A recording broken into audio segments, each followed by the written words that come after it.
오늘 우리들에게 주시는 하나님의 말씀, 잠언 22장 1절에서 2절, 8절에서 9절, 22절부터 23절까지의 말씀입니다.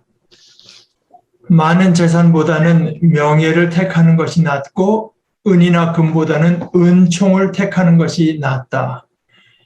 부유한 사람과 가난한 사람이 다 함께 얽혀서 살지만 이들 모두를 지으신 분은 주님이시다. 악을 뿌리는 사람은 재앙을 거두고 분노하여 휘두르던 막대기는 기세가 꺾인다. 남을 잘 보살펴주는 사람이 복을 받는 것은 그가 자기의 먹거리를 가난한 사람에게 나누어 주기 때문이다. 가난하다고 하여 그 가난한 사람에게서 함부로 빼앗지 말고 고생하는 사람을 법정에서 압제하지 말아라.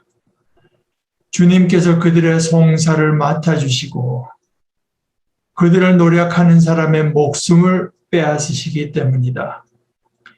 하나의 말씀입니다. 20절, 오늘 22절부터 읽었습니다만은 이제 그 앞에 20절을 우리 개역개정 번역은 이렇게 옮겼습니다. 내가 모략과 지식의 아름다운 것을 기록하여, 모략과 지식의 아름다운 것을 기록해서 너로 진리의 확실한 말씀을 깨닫게 하며 또 너를 보내는 자에게 진리의 말씀으로 화답하게 하려 함이 아니냐, 이렇게 말했는데, 구약 성경은 여러분 아시다시피 히브리어로 쓰여 있는데요. 쭉 전승되어 오기를 히브리어 그 모음으로만 쭉, 그것도 또 띄어쓰기도 없는 모음으로만, 아파트 하면 이응, 피읍, 티읕 이런 식으로만 되어 있고, 밑에 이제 자음으로만요. 자음으로만 되어 있고, 모음은 각자가 알아서 붙여 있도록 이제 이렇게 쓰여 있기는 자음만 쓰여 있습니다.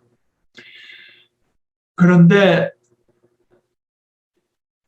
이제 우리가 개역 개정을 읽은 식으로 읽게 되면은 물론 아름다운 것 이렇게 읽을 수 있는데 그 자음은 그대로 놔두고 모음을 조금 달리해서 읽으면 아름다운 것이라고 한 것이 히브리어 원어로는 중요한 것이란, 내가 모략과 지식의 중요한 것을 기록하여 이렇게도 말을 할 수가 틀림없이 있고, 그런데 우리 새 번역도 그렇고요. 카톨릭과 공동으로 번역한 공동 번역이나 카톨릭에서 아예 번역한 성경도 다 마찬가지인데, 그 자음은 그대로 듯이 모음을 조금 달리해서 읽으면 이게 30으로 이제 읽을 수가 있습니다. 그래서 그렇게 번역을 다 해놨어요.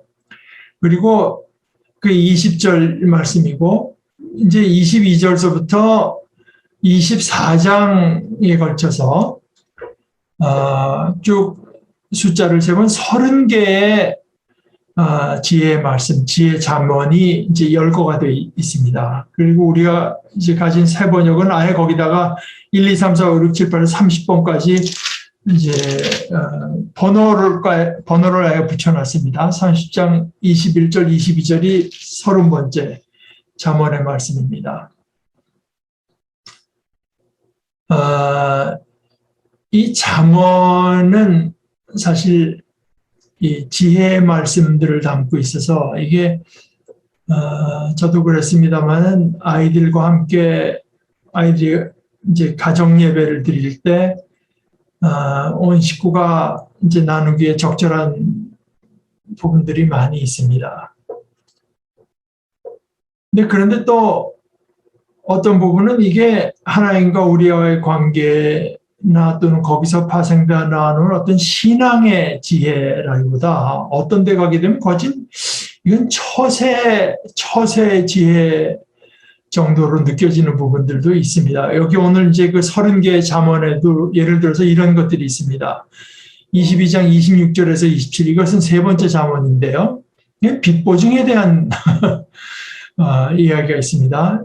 이웃의 손을 잡고 서약하거나 남의 빚에 보증을 서지 말아라. 너에게 갚을 것이 아무것도 없다면 내가 누군 침대까지도 빼앗기지 않겠느냐. 또 뭐 여섯 번째 잠언, 이거는 23장 1절에서 2절인데요. 이건 또 이렇게 되어 있네요. 내가 높은 사람과 함께 앉아서 음식을 먹게 되거든 너희 앞에 누가 앉았는지를 잘 살펴라. 식욕이 마구 동하거든 목에 칼을 대고서라도 억제하여라. 그가 차린 맛난 음식에 욕심을 내지 말아라. 그것은 너를 꾀려는 음식이다. 먹는 데 대해서 말한 잠언은 더 있습니다. 예를 들어서 23장 6절에서 8절. 너는 인색한 사람의 상에서 먹지 말고 그가 즐기는 맛난 음식을 탐내지 말아라. 무릇 그 마음의 생각이 어떠하면 그의 사람됨도 그러하니 그가 말로는 먹고 마시라 하여도 그 속마음은 너를 떠나 있다. 내가 조금 먹은 것조차 토하겠고 너의 아첨도 헛된 대로 돌아갈 것이다. 사실 이런 말들은 뭐 이게 성경에 들어있기에는 이게 너무나 평범한 말인 것들도 같습니다. 그런데 이제 또 다시 생각해 보면 우리가 말하는 우리가 잠언에서 보면 소위 지혜라고 하는 것이 사실은 우리 삶의 모든 영역, 전폭에 필요하다고 하는 것도 사실 되새기게 해주는 말씀드립니다. 다만 이제 이런 어떤 신앙의 근본적인 뭐 원칙이라고 할까 이런 데 대한 게 아니라 그 당시 사회의 관습이나 제도에 아주 밀접하게 연관되어 있는 어떤 삶의 방식에 대한 뭐 이런 말씀들은 그것과 우리와의 것이 굉장히 다르다고 하는 것도 감안해서 읽어야 되겠죠. 예를 들어서 뭐 23장 13절 14절에 그 12번째 잠언도 그렇습니다. 이렇게 써 있는데요. 아이 꾸짖는 것을 삼가지 말아라. 매질을 한다고 해서 죽지는 않는다. 그에게 매질을 하는 것이 오히려 그의 목숨을 수월해서 구하는 일이다. 그래서 우리가 이 말씀을 잘 지키기 위해서 아이를 그저 뭐 죽지 않을 만큼 매질을 하면 이게 잘하는 게 아닙니다. 우리 이제 와서는 어떤 폭력적 체벌이라고 하는 게 이 아이들에게 얼마나 오랫동안 부정적인 영향을 남기는지 이제 많이 알게 됐죠. 그렇지만 그렇다고 해서 이 말씀의 의미가 없어져 버리는 것은 아니고 아이에게는 가르침이 필요하고요. 그죠? 그런데 아이에게 가르침을 뭐 사실 어른도 마찬가지인 것 같습니다만은 아이에게 가르침을 주는데 꼭 이런 어떤 육체적인 뭐 체벌을 통한 그런 고통은 아니더라도 어떤 종류의 아픔이 필수적인 것은 틀림없습니다.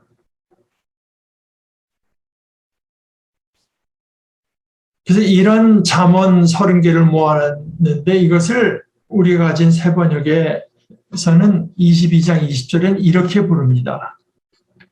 내가 너에게 건전한 충고가 담긴 30가지 교훈을 써주지 않았느냐. 건전한 충고가 담긴 30가지 교훈.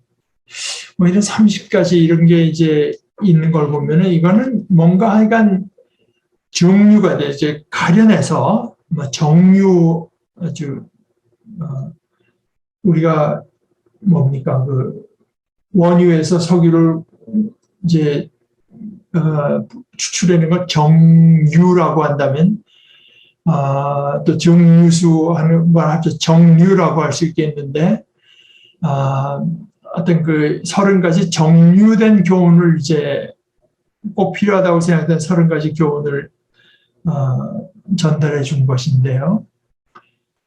이런 것은 뭐 상당히 흔하죠. 뭐 세속 5계라고 하는 것도 우리 알고 있고, 사실 이렇게 30가지 교훈을 쓴 것은 이집트에서도 이제 찾아볼 수 있고, 많은 사람들은 그 이집트의 그 30가지 교훈이 성경에 뭐 영향을 준 것이 아닌가 이렇게도 이제 생각하는데요. 예를 들어서 제가 이제 많이 배우고 여러분들께도 많이 인용하는 그 설교자 크레덕 목사님이 설교자로서 또는 목사로서 자기 삶을 돌이켜보면서 한 10가지 자기가 나름대로 정리해서 정류된 지혜를 이제 클래스에서 학생들과 나누곤 하는데, 뭐 이런 것들입니다. 사람은 어떤 사람이든 누구라도 그 하나의 패턴이 있다. 자기가 의식하건 못하건. 그러나 그 패턴이라고 하는 건 자기가 의식해서 고치지 않는 한 결코 바뀌지 않는 어떤 패턴이 있다. 이제 그런 거. 또 뭐 어떤 거는 목사들이 설교에서 자꾸 어떤 그 극적인 상황을 말을 하지만 정작 우리 삶의 대부분은 일상이 더 중요하다. 이런 얘기. 또 어떤 것들은 내가 이제부터 교인들에게 설교하고 말하려는 내용이 굉장히 이제 심각하고 진지한 것이라고 해서 그걸 말하는 사람의 태도가 무거워야 되는 것은 아니다. 벌써 딱 진지한 얘기하려면 그냥 표정부터 그냥 죽상을 쓰고 와서 이제 말하는 경우가 있죠. 그래서 듣는 사람은 왠지 이제 불편하게 하고, 사실은 내가 말하고자 하는 내용의 진지함이 이제 오히려 전해지는데 그것은 방해가 되는 경우가 많고 해서 말하려는 내용이 심각한 것이라고 해서 말하는 태도가 그렇게 남을 억누르는 무거운 태도를 가져야 되는 것은 아니다. 또 하나 제가 기억하기로는 진실하게 말하고 검소하게 살고 너그럽게 사랑하고 매일 기도하고 그리고 나머지는 다 하나님께 맡겨라. 뭐 제가 10가지 중에 제가 언뜻 기억나는 게 이제 그런 것들입니다. 그러니까 이건 본인에게도 이제 무엇보다 먼저 적용되는 말이겠죠. 그리고 본인이 늘 이제 자기를 깨우치는 말도 그렇고, 또 여기 이제 교회에서 평생을 살다 보니까 흔히 우리들이 저지르게 되는 어떤 좀 바람직하지 못한 것들에 대해서 그런 식으로 정리한 것 같습니다. 이런 식으로 그 정류된 내용이 이제 소위 건전한 충고가 담긴 30가지 교훈으로 이제 주어졌습니다. 30가지가 있는데 그 가운데서 첫 번째가 뭐냐? 그것이 오늘 읽은 22절에서부터 23절의 말씀입니다. 가난하다고 해서 그 가난한 사람에게서 함부로 빼앗지 말고 고생하는 사람을 법정에서 압제하지 말아라.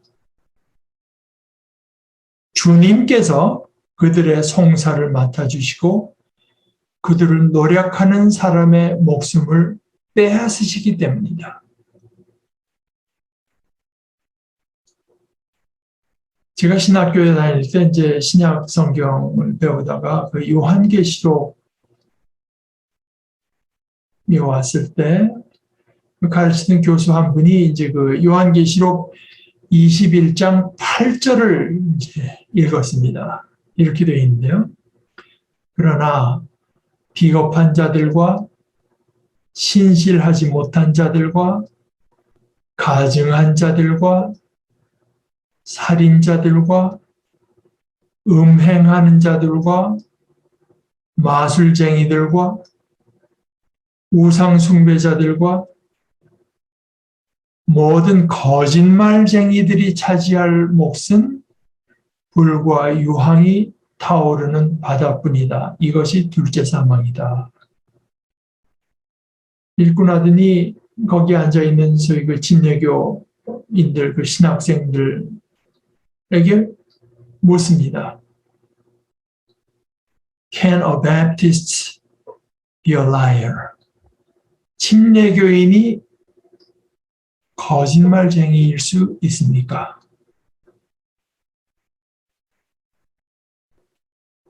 아마 오늘 이 말씀 22절, 23절을 읽고 난다면 이런 질문도 던질만 할 것 같습니다. 하나님을 믿는 사람이 갑질을 할 수 있습니까?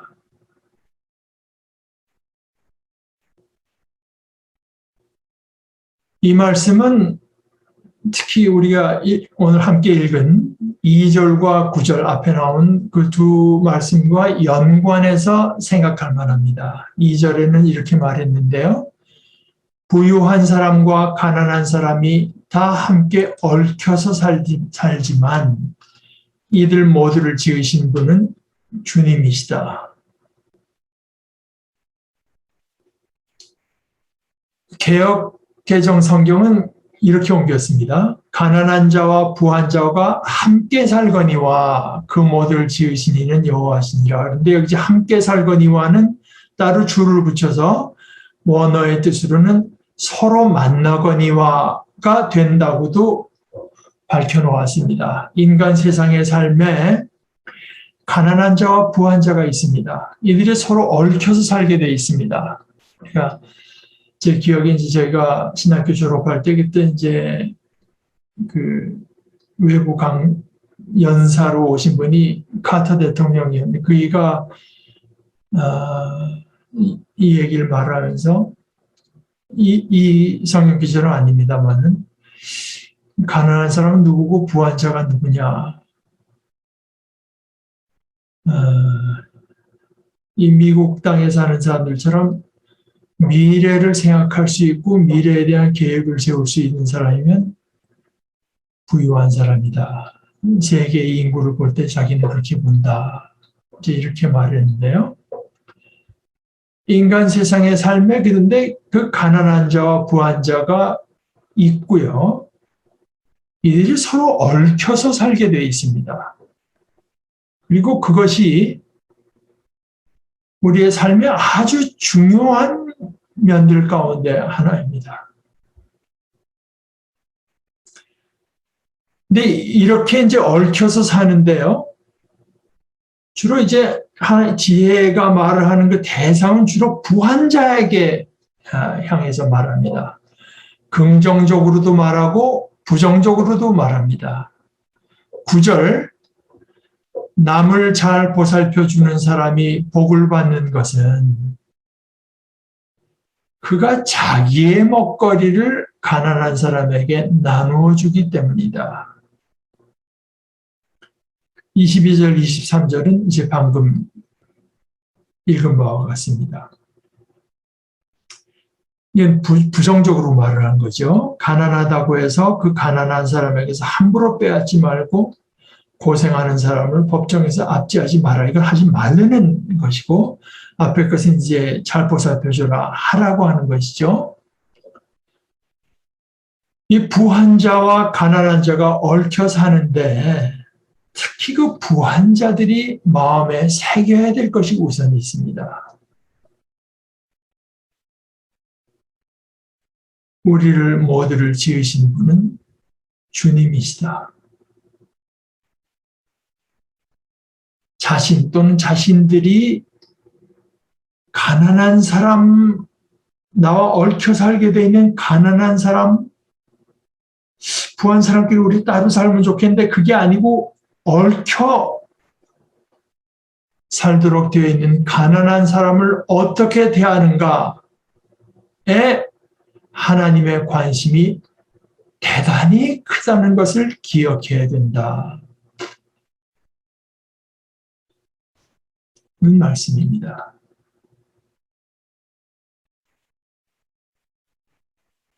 사실 오늘 한국의 상황에서 이런 말씀에 드러난 하나님의 심정, 하나님의 심장을 가진 채로 살면 또 그것을 내세우면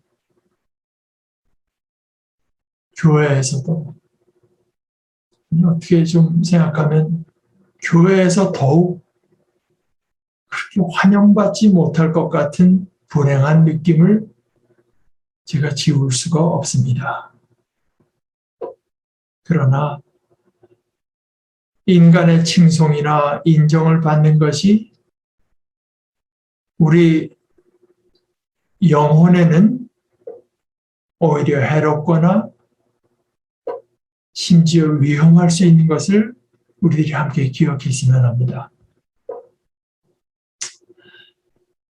먼저 긍정적인 것, 남을 보살펴준다. 자기의 먹거리를 가난한 사람에게 나누어, 자기의 먹거리입니다. 정당한 자기의 먹거리인데 이것을 가난한 사람에게 나누어 준다. 여기 대해서 아마 C.S. 루이스가 그 이웃 구제에 대해서 크리스찬의 삶에서 어떤 기준이 참 적절하지 않나 생각합니다. 어느 정도를 이제 나누는 것이 좋을까?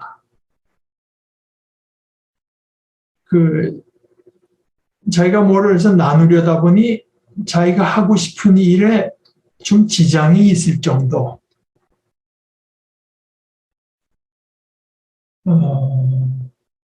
기준을 가지고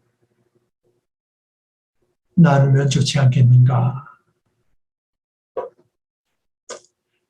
근데 이제 오늘 말씀의 그 무게는 오히려 그보다는 조금 더 부정적인 면에 이제 실려 있습니다. 부정적인 면. 하나님께서 금하시는 것이 이렇게 표현되어 있습니다. 가난하다고 해서 그 가난한 사람에게서 함부로 빼앗지 말고 고생하는 사람을 법정에서 압제하지 말아라. 공동번역 개정으로는 이렇게 되어 있습니다. 가난하다고 해가 아니라 힘없다고 해서 가난한 사람을 털지 말며 법정에서 어려운 사람을 짓누르지 마라. 힘없다고 해서 가난하다고 해서 그 가난한 사람에게서 함부로 빼앗지 말라. 고생하는 사람을 법정에서 압제하지 말라.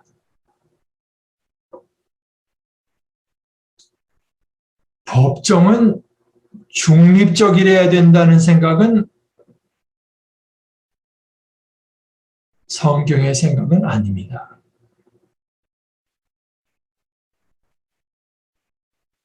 오늘 이 땅에서의 것을 보니까 중립적만큼이라도 되면 좋겠다는 생각이 안 드는 건 아니지만 그렇다고 해서 법정은 중립적이어야 된다는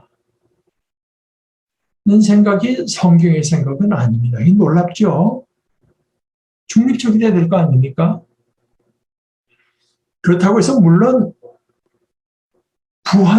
부유한 사람에게 억울한 판결을 내리라는 말이 아닙니다.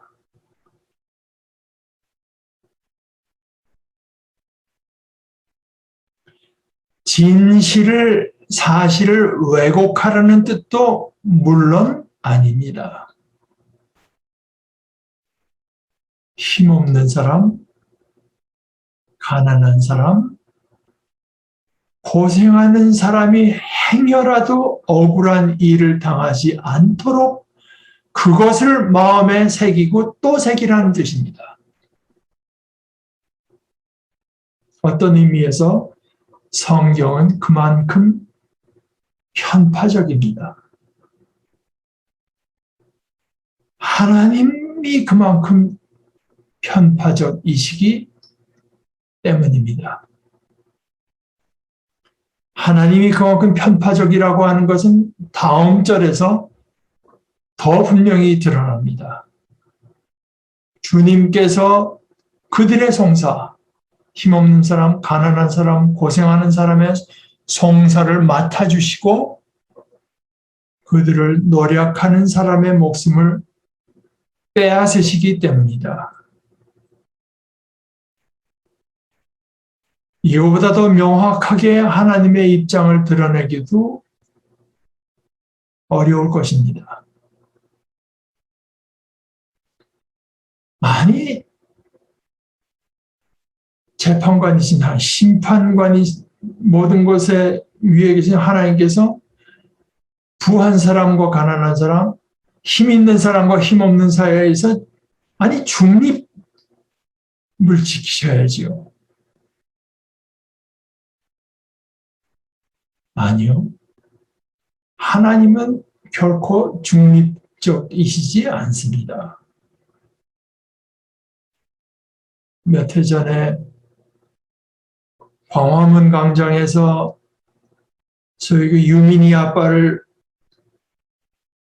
위로한 일에 대해서 그 교종에게 비행기 안에서 기자들이 물었을 때 그 프란시스코 교종의 말 기억하시나요? 고통 앞에서 자기가 중립적일 수 없었습니다.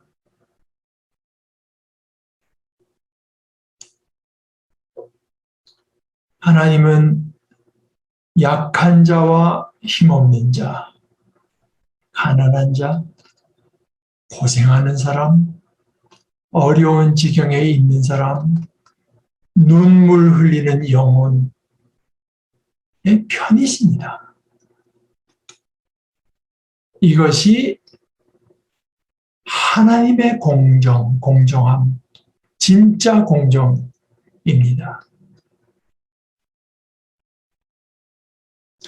철 모르는 어린 아이들이 다니는 곳에서는 속도를 30km 이하로 낮추는 것이 공정입니다.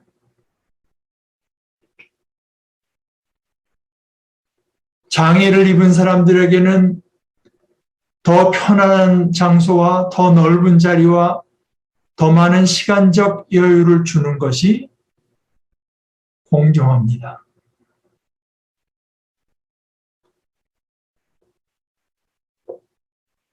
몇 년 전에 제가 기독교 방송에서 들은 것으로 기억되는 말, 그때 변상욱 기자가 한 얘기인데 그분 얘기는 이 세상에서 가장 야비한 말이 이거라네요. 힘 있는 사람이 하는 우리 법대로 합시다. 그 말이 가장 야비한 말이랍니다.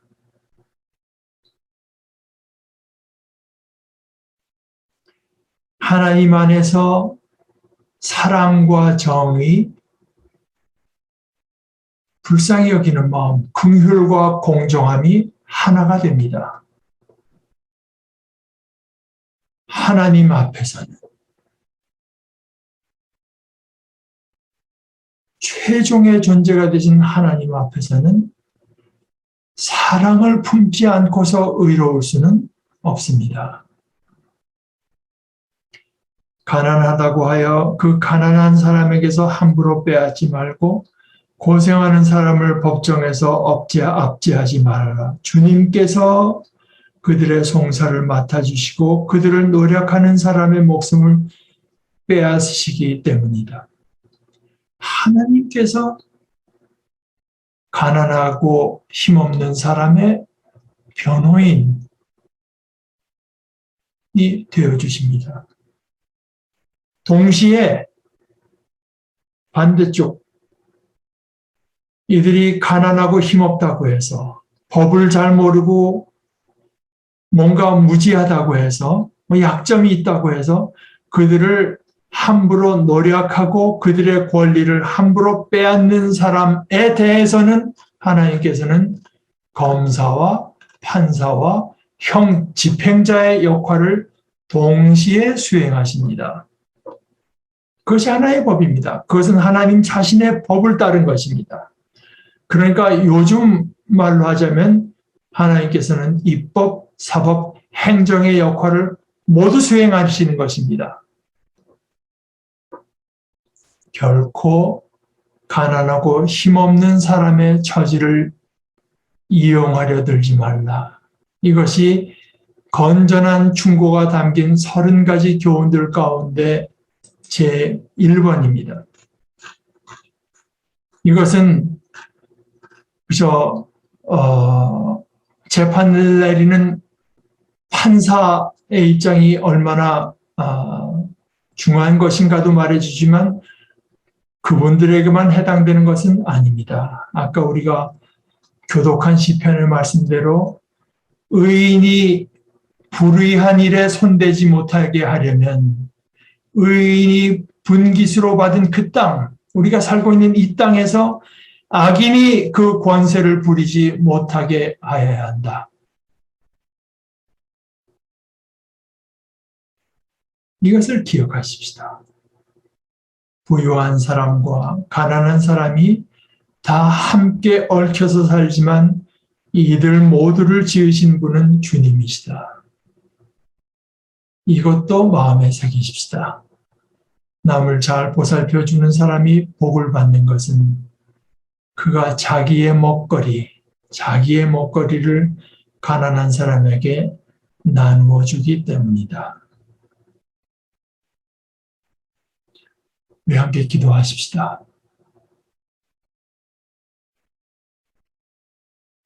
우리를 부유하게 하기 위해서 가난해지신 우리 주님을 우리들이 기억하며 바로 그 영광된 가난에 저희도 참여하기를 원합니다. 아버지, 저희 속에 있는 온갖 나약한 이기적인 생각을 저희들이 이기고 그리스도의 본을 따라 참된 복된 길을 걸어갈 수 있도록 저희들에게 용기와 지혜를 허락하여 주시옵소서. 예수님의 이름으로 기도합니다. 아멘.